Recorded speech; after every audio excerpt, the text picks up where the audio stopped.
Bismillahirrahmanirrahim. Assalamualaikum warahmatullahi wabarakatuh. Magnet rezeki, satu sama terhubung. Alhamdulillah, wassalatu wassalamu ala rasulillah wa ala alihi wa sahbihi wa wala amma ba'da.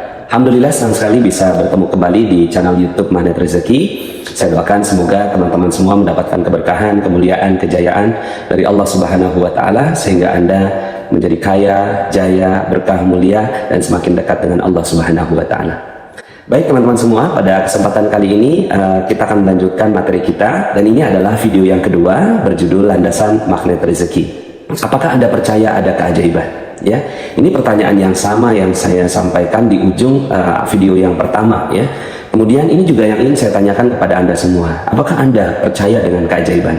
Apakah ada keajaiban itu? Ya, apa sih keajaiban itu? Keajaiban itu adalah sesuatu yang sangat kita inginkan, yang bagus, yang sempurna, yang tiba-tiba datang pada kehidupan kita tanpa perhitungan, tanpa logika, tanpa penjelasan matematis gitu.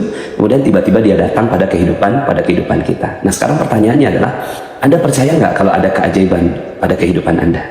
Karena magnet rezeki adalah sebuah ilmu yang berada di ranah keajaiban. Jika Anda percaya, maka Anda akan dapatkan keajaibannya. Dan sebaliknya. Ada satu pernyataan yang bagus sekali dari ilmuwan yang luar biasa terkenal, Albert Einstein. Beliau mengatakan bahwa ada dua pola hidup. Yang pertama adalah menganggap bahwa tidak ada keajaiban dalam kehidupan kita.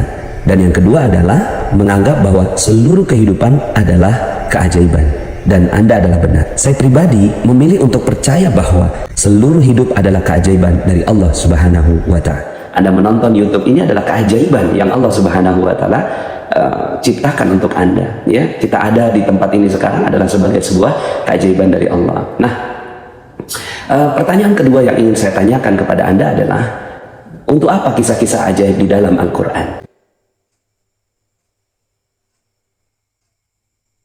Ya, ada banyak sekali kisah-kisah ajaib yang diceritakan oleh Allah Subhanahu wa Ta'ala di dalam firman-Nya. Nabi Musa membelah lautan, Nabi Daud membengkokkan besi, ya. Kemudian Nabi Ibrahim alaihissalam itu tahan dari api. Nabi Isa alaihissalam menghidupkan tanah liat menjadi burung. Nabi Muhammad SAW mengucurkan air susu dari jari jemarinya. Bahkan beliau ya bisa membelah bulan. Bagi sebagian orang mengatakan bahwa ini adalah kisah dongeng. Tapi bagi kita Muslim, kita mempercayai dan mengimani bahwa keajaiban itu memang terjadi kepada para nabi dan rasul. Nah, sekarang pertanyaannya, untuk apa kisah itu diceritakan kepada kita? Mungkin Anda menjawab untuk menambah keimanan, menambah keyakinan, menjadi bukti bahwa beliau adalah benar-benar nabi dan rasul, ya, menjadi bukti kenabian bahwa memang nabi itu ajaib. So, setelah itu what next? Apa setelah itu? Apakah hanya sekedar untuk menjadi bukti? Apakah sekedar untuk menambah keimanan? Ya, apa setelah itu? Ya, nah, benar sekali. Ya, ilmu atau kisah-kisah keajaiban yang diceritakan oleh Allah Subhanahu wa Ta'ala itu, ya, tujuannya adalah untuk dipraktekkan. Ya. Sekali lagi, kisah ajaib yang Allah Subhanahu wa Ta'ala ceritakan di dalam Al-Quran, tujuannya satu. Untuk apa? Untuk dipraktekkan. Untuk Anda semua yang menonton YouTube ini, ya, tujuannya juga sama, ya, untuk dipraktekkan. Ya, makanya saya sering berkelakar kepada peserta seminar, training dan camp yang saya adakan. Ya, kalau Anda memang percaya, so praktek, ya, keluar dari ruangan ini belah lautan, bisa? Nggak bisa, ya. Nah, itu dia. Dari awal kan tadi saya katakan bahwa keajaiban itu ada bagi mereka yang percaya. Kalau nggak percaya, emang nggak ada keajaiban. Sebenarnya kitab suci ini sama dengan buku resep, Bapak Ibu, ya. Untuk apa buku resep? Ya, apakah buku resep ini hanya untuk dibaca, dilihat, ya, kemudian dipajang gitu, ya, untuk menjadi gaya-gayaan, atau buku resep satu tujuannya? Tujuan buku resep diciptakan adalah untuk dipraktekkan, ya, benar sekali, untuk dipraktekkan. So, ya, untuk apa kisah-kisah keajaiban di dalam Al-Quran? Untuk dipraktekkan. Lalu kemudian mungkin ada yang bertanya, Pak Nas, kita kan bukan nabi, kayaknya kita nggak mungkin dia punya keajaiban gitu kan. Apakah iya kita punya keajaiban? Kita kan bukan nabi. Oke lah kalau begitu. Saya akan ceritakan beberapa kisah yang menjadi landasan dari ilmu magnet rezeki ini, ya. Karena ilmu mandiri rezeki adalah ilmu yang ajaib. Anda hanya duduk diam, rezeki datang sendiri. Itu kan ajaib ya. Anda berpikir aja, ya Allah saya pengen keliling dunia, insya Allah bisa pergi keliling dunia dengan cara mandiri rezeki. Ya Allah saya pengen pergi umrah, nggak perlu pakai uang, nggak perlu pakai ya apapun, Anda bisa berangkat gitu ya. Anda ingin apa? Anda ingin tanah, mobil, ya rumah, bisa pakai ilmu mandiri rezeki ini. Hanya duduk diam, rezeki datang sendiri. Sebagaimana kisahnya Siti Maryam. Beliau adalah ibunda dari Nabi Isa alaihissalam. Ya, pada saat itu beliau berada dalam pengawasannya atau pembinaannya Nabi Zakaria. Dalam Al-Quran Allah Subhanahu wa Ta'ala menyebutkan ini dalam surat Ali Imran ayat 37. A'udzubillahi minasyaitonirrajim. Bismillahirrahmanirrahim. Fataqabbalaha rabbuha biqabulin hasanin wa anbataha nabatan hasanan wa kaffalaha Zakaria. Kullama dakhala 'alaiha Zakaria al-mihrab wajada 'indaha rizqa. Ya. Maka diterimalah ya Maryam ini dengan penerimaan yang baik, dirawat dengan baik oleh Zakaria. Nah, kullama dakhala 'alaiha Zakaria al-mihrab. Setiap Zakaria datang ke tempat ibadahnya Maryam, wajada indaha rizqa. Selalu ditemukan rezeki ya di sisinya, yaitu berupa makanan. Ya, mungkin hari ini berupa makan apa, ya hari besoknya makan yang lain lagi, hari besoknya ada makanan lagi. Ya, ini adalah sebuah keajaiban bagi Zakaria. Kok bisa gitu ya? Padahal Maryam tidak keluar, tidak masak, tidak belanja, ya, kemudian tidak bekerja. Kenapa kok bisa mendapatkan rezeki, mendapatkan makanan di sisinya? Akhirnya dengan rasa penasarannya, Nabi Zakaria bertanya, "Ya Maryam, anna laki hadza?" Ya Maryam, ini dari mana? Ya, kemudian dengan santainya Maryam menjawab, "Qalat huwa min indillah." Ya, ini dari Allah lah gitu. Dari mana lagi ya? Innallaha yarzuqu may yasha bighairi hisab.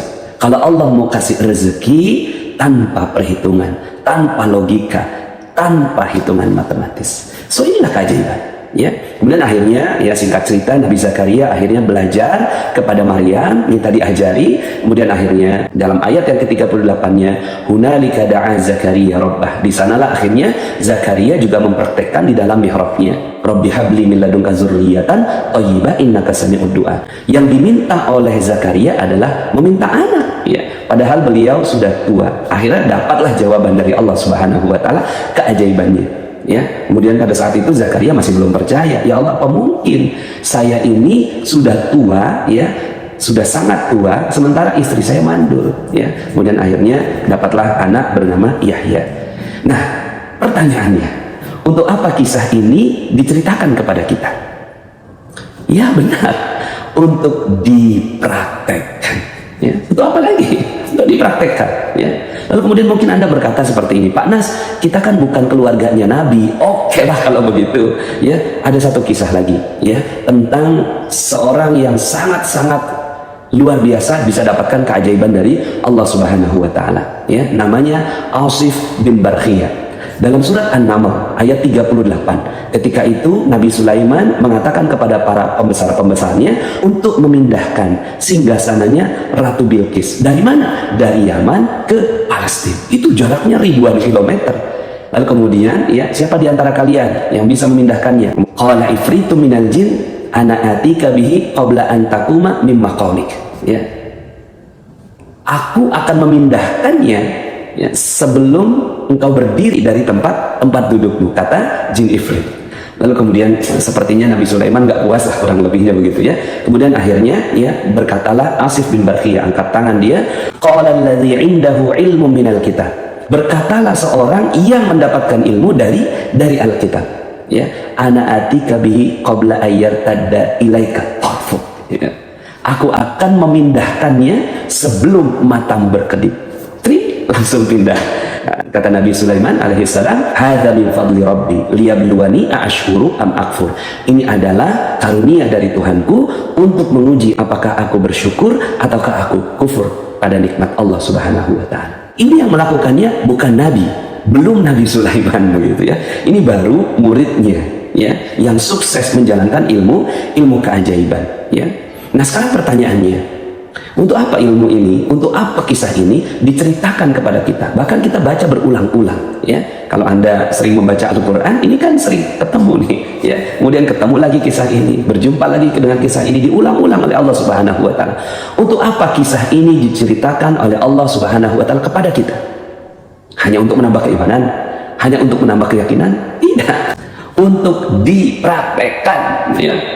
Sekali lagi, untuk dipraktekkan. Jadi Anda pun yang menonton video YouTube ini, yang mempelajari ilmu magnet rezeki, insya Allah bisa melakukannya, ya.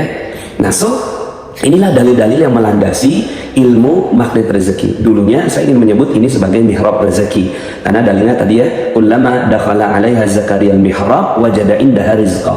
Ketika datang pada mihrabnya, maka ditemukannya makanan atau rizqa, ya.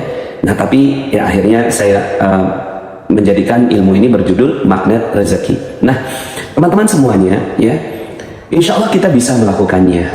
Magnet rezeki adalah sebuah ilmu yang mengajak kepada kita semua agar kita memiliki keajaiban dari Allah Subhanahu wa Ta'ala.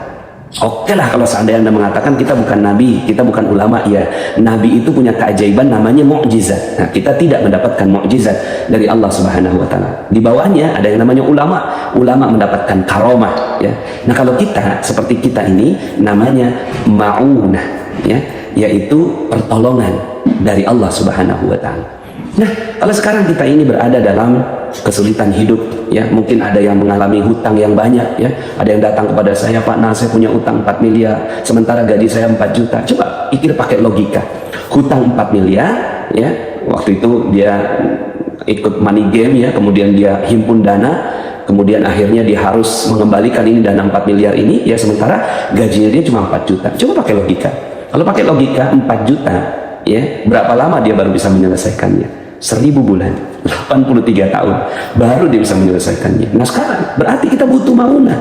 Kita perlu maunah dari Allah Subhanahu wa Ta'ala. Kita perlu keajaiban dari Allah. Bisa nggak ini keajaiban ini datang pada kehidupan kita? Bismillah, insya Allah bisa, asalkan percaya. Ya, kalau Anda nggak percaya, ya memang nggak akan pernah bisa. Mungkin ada yang memiliki kebutuhan hajat, gitu ya, keperluan yang sangat besar, lalu kemudian, ya, dia secara logika kok kayaknya nggak bisa masuk, gitu ya. Mungkin Anda yang menonton video ini memerlukan sekali, ya, sebuah pekerjaan. Anda mungkin sekarang sedang nganggur, lalu kemudian butuh keajaiban dari Allah Subhanahu wa Ta'ala. Ya, bismillah, berarti Anda memerlukan ma'unah dari Allah Subhanahu wa Ta'ala. Selama ini kita pakai cara-cara biasa, kita pakai cara-cara logika, kita pakai cara asbab, ya. Ada hukum sebab, ada akibat. Padahal Al-Quran mengajak kepada kita semua untuk lebih dahsyat daripada itu semua. Insya Allah, ya, Anda semua bisa. Allah sebenarnya berikan bukti-bukti al-ma'unah itu. Allah berikan pertolongan-pertolongan itu, ya. Contohnya misalnya, ya, kalau di Indonesia ini kan baru ada kejadian dari Palu itu, ya. Ada seorang anak yang tertimbun berhari-hari, gitu ya, di reruntuhan bangunan. Dan kemudian secara logika kayaknya nggak mungkin dia bisa hidup lagi. Yang lain-lainnya sudah meninggal dulu. Tapi anak diselamatkan oleh Allah Subhanahu wa Ta'ala. Untuk apa? Untuk apa Allah menyelamatkan anaknya? Untuk apa Allah menyelamatkan dia dari reruntuhan itu masih dalam keadaan tercampur dengan lumpur? Untuk apa? Ya, agar Anda yakin bahwa Anda pun bisa, baik saja, insya Allah bisa ditolong oleh Allah Subhanahu wa Ta'ala. Apalagi kita. Ada juga kisah yang menyebar di WhatsApp grup seorang muazzin, ya, yang dia pada saat kejadian itu sedang mengumandangkan azan, lalu kemudian akhirnya, ya, dia tergulung oleh ombak, kemudian si musolanya ini, ya, terbawa, lalu kemudian dia berdoa, ya, di dalam doanya itu, lalu kemudian dikembalikan lagi tempatnya di tempat yang jauh lebih baik. Pertanyaannya, untuk apa muazzin ini diselamatkan oleh Allah Subhanahu wa Ta'ala? Ini kisah sekarang, Bapak Ibu. Ini kisah sekarang, ya, sahabat-sahabat semuanya, ya. Bukan kisah zaman dahulu, kisah sekarang. Untuk apa kisah ini diceritakan oleh Allah Subhanahu wa Ta'ala? Untuk apa mereka diselamatkan oleh Allah Subhanahu wa Ta'ala? Ya, agar Anda semua yakin dengan Allah Subhanahu wa Ta'ala. Setelah itu praktek. Ilmu magnet rezeki adalah ilmu yang, ya, menjadikan kita semua mampu mendapatkan keajaiban dari Allah Subhanahu wa Ta'ala. Bukan kita yang menciptakan keajaiban, bukan. Kita hanya memesan keajaiban, tapi ada caranya. Ada cara, ya, kita bisa mendapatkan, ya, keajaiban dari Allah Subhanahu wa Ta'ala ini, ya. Kita akan lanjut dalam video berikutnya, ya. Kalau Anda udah nggak sabar lagi menunggu penjelasan saya dalam YouTube, silahkan Anda ke Telegram yang ada di deskripsi di bawah, ya. Dan silahkan juga ajak teman-teman Anda untuk gabung di channel YouTube ini, Mungkin ada teman-teman Anda yang sedang mengalami kondisi yang sedang memerlukan bantuan dari Allah Subhanahu wa Ta'ala. Mungkin dia sedang membutuhkan maunah dari Allah. Yuk aja masuk ke dalam channel ini, semoga kita bisa membantu mereka semua, ya. Terima kasih, sampai jumpa dalam video berikutnya. Billahi taufiq wal hidayah. Wassalamualaikum warahmatullahi wabarakatuh. Bagi teman-teman yang belum subscribe dan baru saja menemukan channel ini, silahkan subscribe. Insya Allah Anda akan mendapatkan materi-materi yang terbaik dari channel ini. Insya Allah Anda adalah makhluk yang ajaib, tinggal kita sempurnakan faktor-faktornya. Dan insya Allah dalam video-video berikutnya kita akan lanjutkan materi ini sampai Anda menemukan potensi terbesar diri Anda dan menjadi makhluk ajaib sebagaimana yang Allah Subhanahu wa Ta'ala inginkan untuk Anda. Sampai jumpa. Assalamualaikum warahmatullahi wabarakatuh.